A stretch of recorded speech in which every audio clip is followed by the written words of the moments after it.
Andrew Klavan is the author of such internationally best-selling crime novels as True Crime, Don't Say a Word, and Empire of Lies.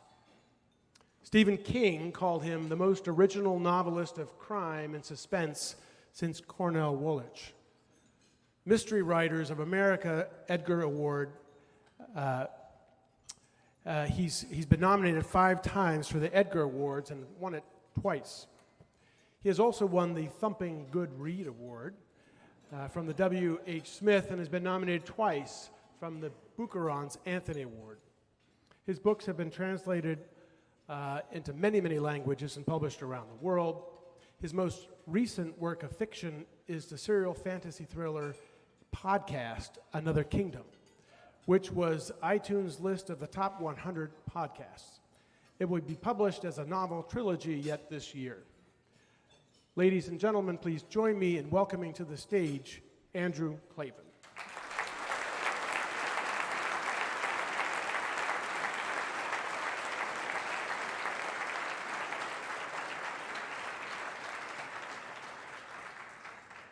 Thank you. Thank you very much. I know you're missing the Democrat debate to be here tonight. But you don't have to thank me. It really is an honor to speak here. I'm a big fan of the Acton Institute. I followed their work. If there's anyone here who more than occasionally listens to my podcast, you will have heard me quote Lord Acton, read a quote of his that begins, "At all times, sincere friends of freedom have been rare."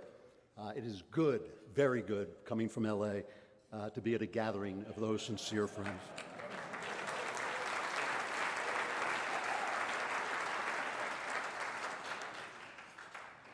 As a novelist, I'm always on the lookout for some metaphor or symbol that will neatly communicate an intriguing truth about the human condition and the age we're living in. One metaphor that frequently comes to my mind these days is the self-curating information app.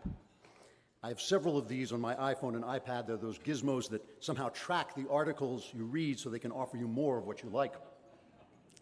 And part of what fascinates me about these things is that, like a lot of digital innovations, like internet porn or time-wasting online games, self-curating information apps seem to have been invented not to solve a problem or make life easier, but to exacerbate a human foible, to make one of our flaws even worse. It's as if the inventor had said to himself, yes, all men have fallen short of the glory of God, but not as far as they'll be able to fall with my amazing new app.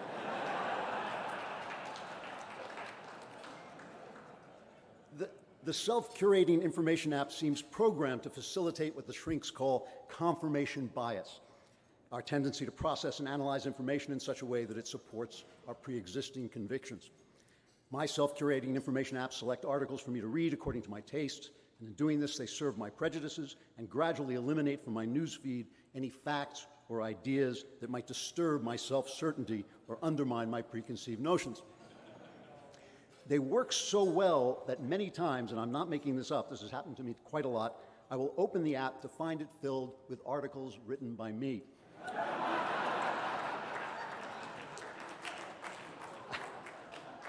I've essentially been reduced to ranting to myself like one of those poor schizophrenic guys you see on the street sometimes who are shouting into a cell phone that's been broken for months.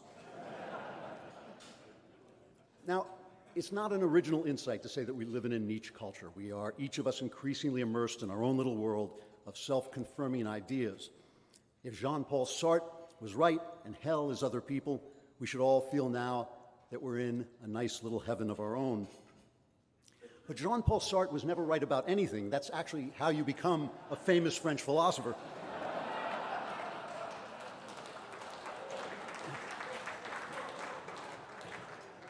And I don't think we've begun to come to terms with what a disaster this culture of intellectual isolation really is.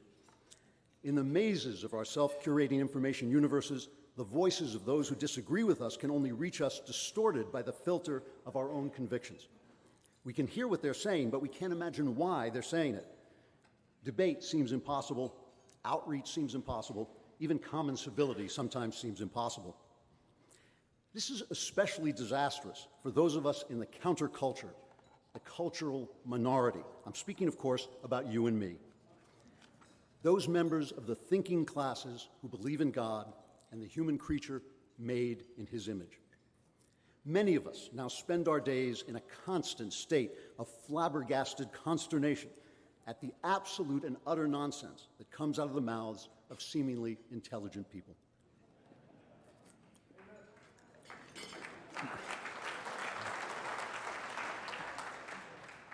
Men who seem smart enough to tie their own ties, and women mentally capable of doing whatever women do before they finally come out of the bathroom in the morning, look into cameras and speak into microphones and with straight faces make statements that they themselves have to know are completely insane.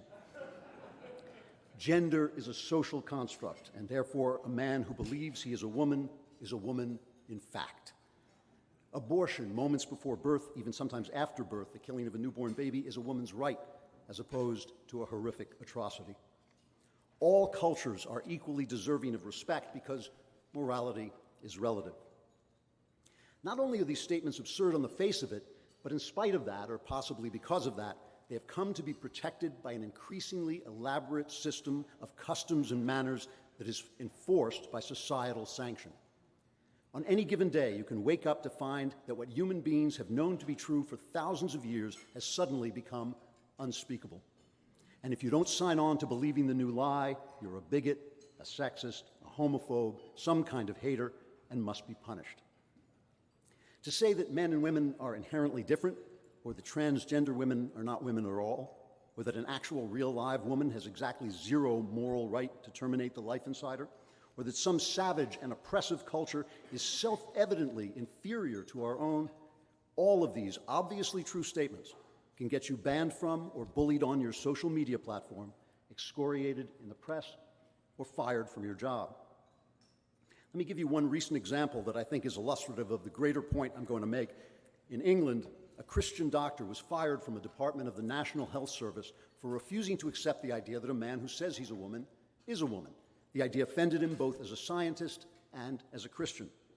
When he appealed his firing, the court ruled against him. The judge wrote that belief in Genesis chapter 1, verse 27 is, quote, incompatible with human dignity, unquote. Genesis 1:27 reads, God created man in his image. In the image of God created he him, male and female created he them. The Imago Dei, the source of our idea of human dignity, the reason we believe that human beings have dignity, was declared by a British court to be incompatible with human dignity, unlike, say, a 6'4" man with a beard putting a dress on and calling himself Sally.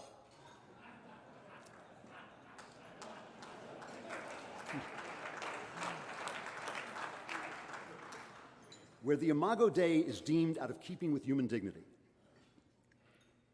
where the killing of infants is permitted in the name of women's rights, where the butchering of children is encouraged in the name of gender identity, and the silencing of dissent in the name of sensitivity is increasingly approved, the people of God have indeed become strangers in a strange land.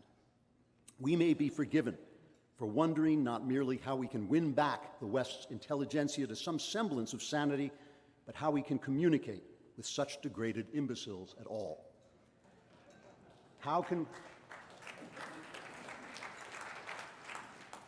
we begin to rebuild a culture of truth when we are living in an empire of lies? I feel my own personal experience offers some hints on how to answer this question. For a long time, I was tangled in the web of some of our mainstream culture's most absurd self-deceptions. I struggled with them constantly in my thought and in my work.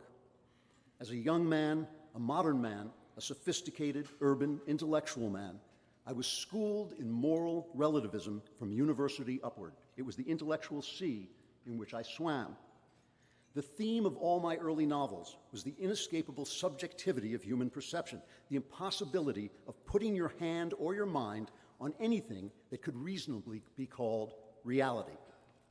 All the heroes of my novels were bedeviled by the same questions. How can we ever know what is truly true or whether there is truly truth at all? I was writing a novel called True Crime when I experienced a breakthrough. I was just turning 40 then and was beginning to meditate on mortality. The novel is about a man on death row, which is to say it uses a man on death row as a metaphor for the human condition.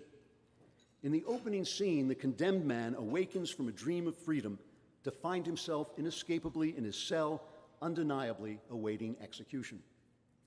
He reflects that there can be no true confusion between dreams and reality. Death itself draws the dividing line.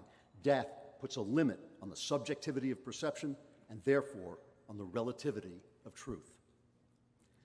That understanding was the beginning of my turn toward faith, my turn toward God.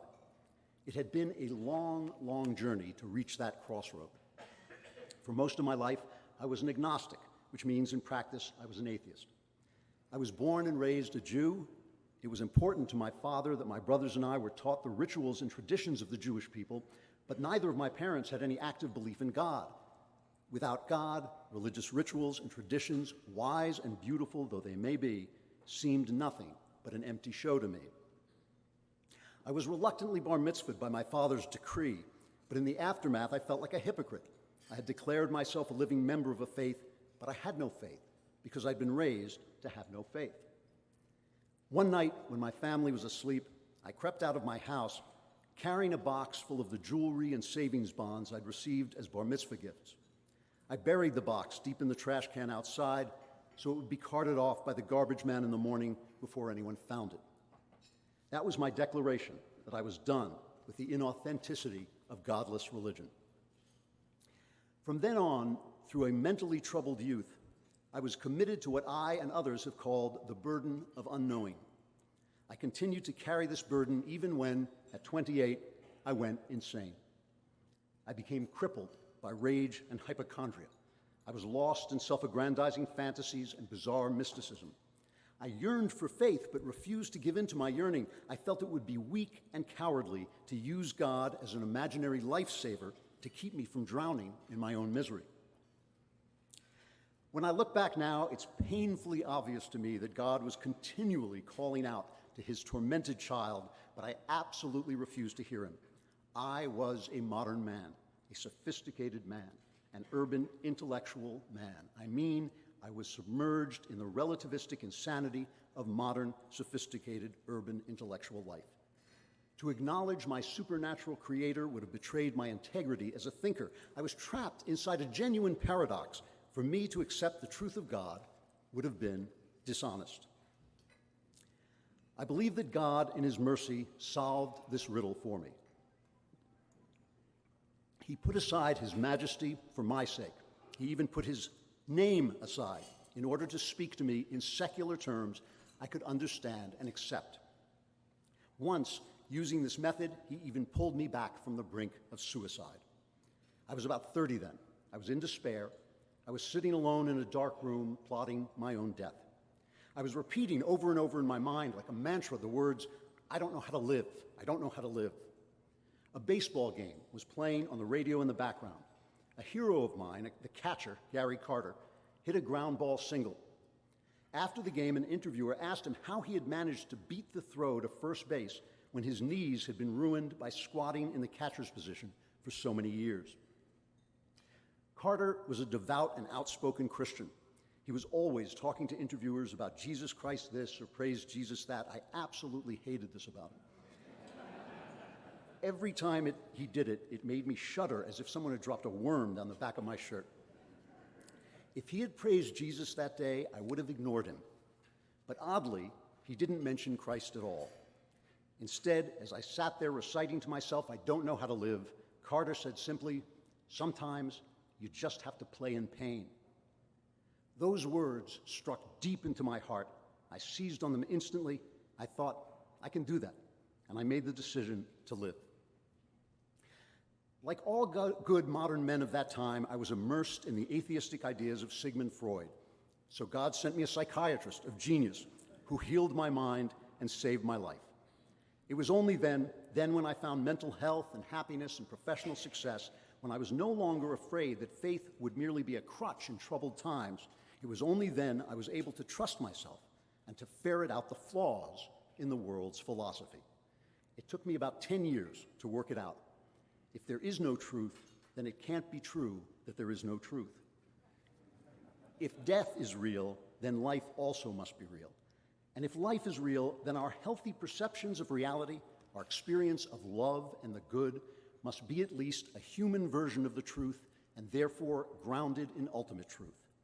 In mental health, I could see what I could not see in misery and madness, the logical steps that lead to God and the human experience of God, who is that worm down the back of our shirts, Jesus Christ.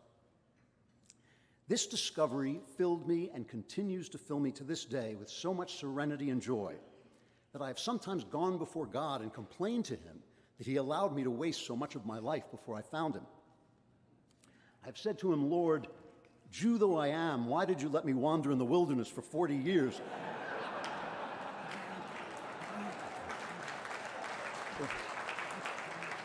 Before I came into your promise. The answer I received was this: God wanted me to make every intellectual error it is possible to make before I stumbled like a gormless idiot on the simple truth. That way, even in jubilant sanity, I would have compassion on an intellectual world mired in so much unnecessary sorrow and pain. So let me tell you what this experience taught me, because I believe it contains a clue to how we can speak truth into a culture that seems in the grip of increasingly bizarre delusions.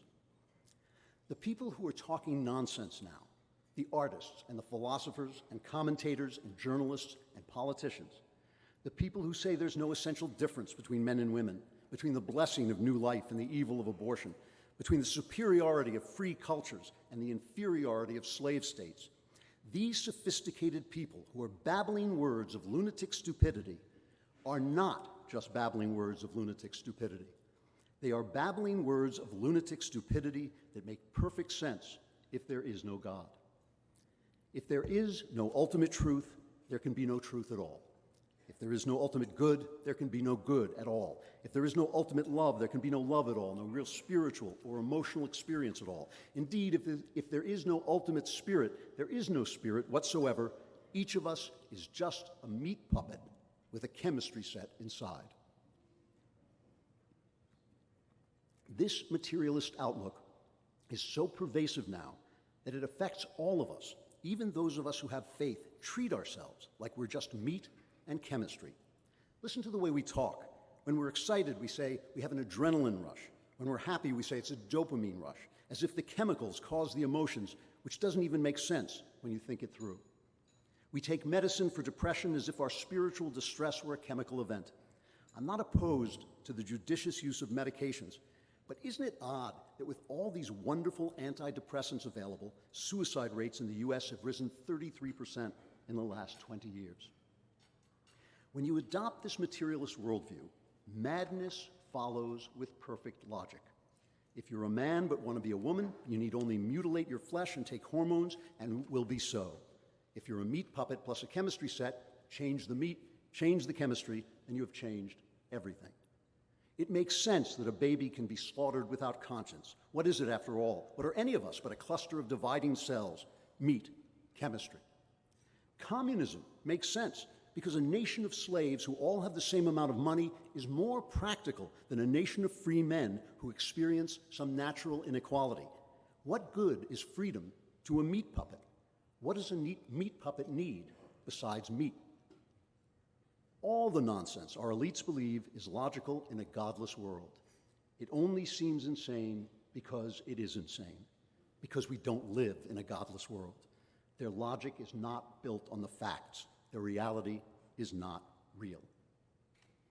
How then do we begin to speak into the madhouse that is our current culture? Again, I think my own life provides an example. If God himself could lay aside his holy name to speak into my despair, then we too can have the humility to make our arguments from the ground up. This does not mean we should fall for the lie that a secular outlook is somehow the neutral default setting of public discourse.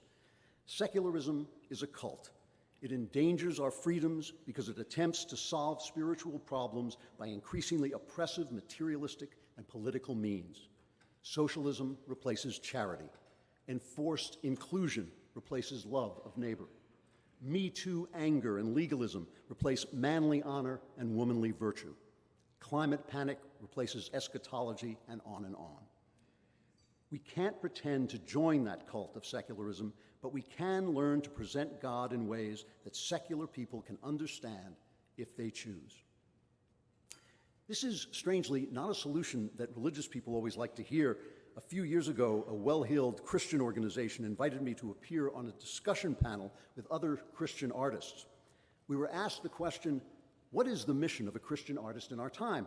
I replied that I would be happy if I could convince thinking people that there is such a thing as truth. The writer next to me became livid. He scolded me. He told me there was only one truth, Jesus Christ, and that it was our job to preach that truth to those who did not believe. He spoke so angrily that he later came up to me and apologized. But I was the one who was never invited back to speak to that group again. That actually made sense to me. What he was saying was appealing and comforting. What I was saying was tragic and hard. I was telling them just how bad things are. I was saying to them that we have lost the fight at the highest levels of Hollywood, the news industry, and the academy. God is dead there. Not dead in fact, of course, but dead to our best minds as he was once dead to me. Within my lifetime, a charismatic evangelist like Billy Graham could preach Jesus to the man on the street and start a revival. A heroic pope like John Paul II could declare Christ to the nations, and the walls of their unbelief would come tumbling down. They had the power of a tradition behind them, a Bible full of stories everyone knew, a history of deep intellectual arguments that the very name of Jesus Christ expressed. Those Bible stories have been erased from our curricula and forgotten. Those arguments have been demonized and silenced. We have to tell the stories again. We have to make the arguments again. I am speaking from my experience. I didn't come to God because I discovered God. I couldn't discover him. He was forbidden to exist under the intellectual rules of my culture. I came to God because I discovered that those rules were false.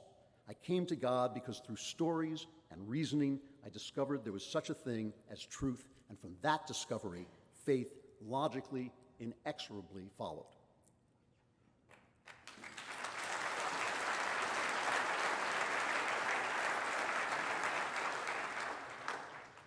When I speak at universities, I sometimes tell them that all Western civilization was built on the shoulders of two men, Socrates and Jesus. These two men had a good deal in common. Both were born into a time when many sophisticated people believed that there was no such thing as moral truth. Both men believed in moral truth, but both also knew that the truth is subtle and has to be approached by half measures. Socrates approached truth by asking people questions until the received wisdom of their culture collapsed into the nonsense it was. Jesus approached the truth by telling parables and becoming a living parable himself. If we have lost the basis of our civilization, if the imago Dei, the source of human dignity, is now thought incompatible with human dignity, then we must go back to the beginning. We must imitate Socrates and Jesus. We must ask questions and tell stories ourselves. In the universities, on the news sites, in podcasts and debates, we should put aside the language of self-certainty, outrage, and condemnation and take up the Socratic language of inquiry. If you believe there is no absolute good and evil and that therefore all cultures are morally equal, how then can it be evil to hate another culture, there being no evil or good in the first place? If gender is a construct and there is no essential difference between men and women, then when a man is a woman on the inside, how does he know?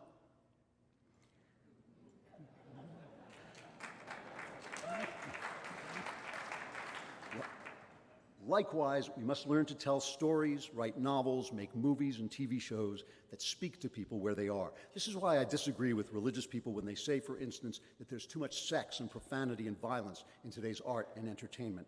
As an artist, my job is to represent the world as it is, and there are times I can't do that without sex and profanity and violence. What matters is that in those stories that step into the dark side of existence, the darkness operates like an arrow pointing to the light.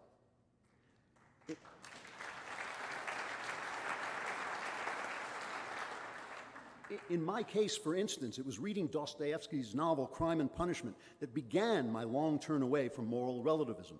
It's a grim tale of an axe murderer who falls in love with a prostitute. Go into a Christian bookstore today and ask them for a book about an axe murderer who falls for a hooker and see what it gets you. They specialize in affirmation and consolation because they're speaking to their fellow Christians. Fair enough. But you can't say Jesus, Jesus, Jesus to those who are repelled by the sound of his name. We must do as he did and go to them where they are. Socrates and Jesus should be our guides to rebuilding the culture they built in the first place. And when we are attacked for this, damned, banned, fired, and all the rest, we should remember one more similarity between these two men. Both were assassinated by the powers that be. Both had to die before their philosophies reshaped the intellectual landscape. If we have lost the world their wisdom made, if we must begin at the beginning, then like Socrates and Jesus, we must enter the marketplace, the classroom, the theater, and the tavern where the young sinners gather. Like Socrates and Jesus, we're going to have to ask questions and tell stories. And as for the consequences, like Socrates and Jesus, we're going to have to take our chances. Thank you very much.